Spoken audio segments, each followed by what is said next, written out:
Le président de la Corévi, coordination régionale de lutte contre le VIH et les IST, est avec nous. Bonsoir, professeur Mathieu Naché. Vous êtes en quelque sorte le représentant, le médecin référent de la lutte contre le VIH en Guyane. Que vous inspirent tout d'abord ces propos que vous venez d'entendre? C'est toujours très intéressant parce qu'on voit que quand même l'information est bien partagée.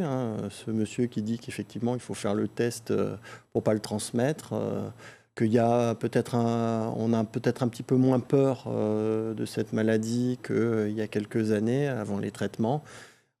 Donc c'est un ensemble de causes. La peur est toujours là, mais aussi il n'y a pas le temps. Voilà. Vous disiez on a un peu moins peur, mais finalement vous le rappelez aussi, le sida reste une épidémie qui progresse peu, mais progresse tout de même en Guyane. Alors le VIH progresse moins vite qu'avant. Le sida, alors on en parle de Paris sans sida, les Alpes sans sida. Il y a toujours des cas de sida, comme ça a été dit, il y a eu 19 décès l'année dernière. Et si on prend les 10 dernières années, le sida, c'est une des 5 causes de décès principales des personnes de moins de 65 ans en Guyane. Donc ça reste quelque chose d'important. Et ces personnes qui décèdent, en général, la plupart, c'est des personnes qui ne sont pas dépistées et qui arrivent en général aux urgences avec un sida et c'est trop tard. Et toutes les communautés sont touchées, n'importe qui peut être concerné. Alors ça finalement touche toutes les communautés, partout sur le territoire, tous les âges, parce que souvent, certains peuvent penser que ça ne touche que les jeunes. Et justement, les personnes d'un certain âge se pensent souvent être moins à risque. Et on voit souvent arriver des personnes avec un âge respectable, avec un sida, parce qu'elles pensaient que ça n'était plus de leur âge. C'est faux. On note tout de même 30% de dépistage tardif sur l'ensemble du territoire, mais on atteint presque 50% par exemple à Saint-Laurent. Comment expliquer cela? Je pense que Saint-Laurent, c'est aussi c'est le fleuve, donc il y a l'isolement.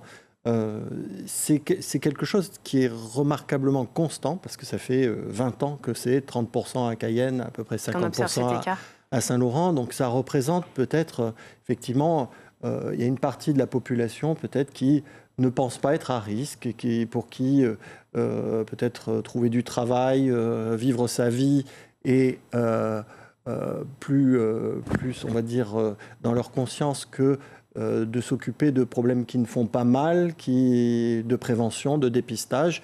Et d'où l'importance d'offrir des possibilités de dépistage multiples pour un peu couvrir tout le territoire, pour couvrir tous les horaires, pour couvrir tous les lieux dans les villes, et pour essayer vraiment, et surtout ne pas rater des occasions. Et quel rôle est-ce que la Corévi, la coordination du dépistage, peut avoir dans ce type, dans cette action? Alors, notre rôle, c'est d'analyser un petit peu l'épidémie, ses tendances, et de pouvoir après optimiser, harmoniser les pratiques pour essayer de focaliser, de prioriser, d'être plus stratégique pour être plus efficace. Et donc, quand on voit, par exemple, que 90%, plus de 90% des personnes qui sont dépistées avaient eu des contacts avec le système de santé, que ce soit avec le médecin traitant, avec l'hôpital, etc. Et que dans un cadre différent, finalement. Plusieurs fois, et le test n'avait pas été fait, c'est rageant, et on se dit qu'on aurait pu éviter peut-être des transmissions, on aurait pu éviter des cas de sida, etc.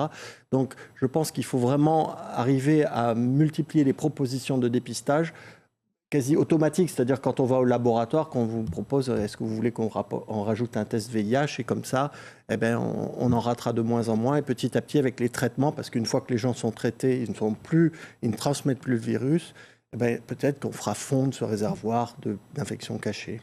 Merci beaucoup Mathieu Naché d'avoir répondu à nos questions. Suivez l'info sur Guyane la Première, télé, radio et Internet.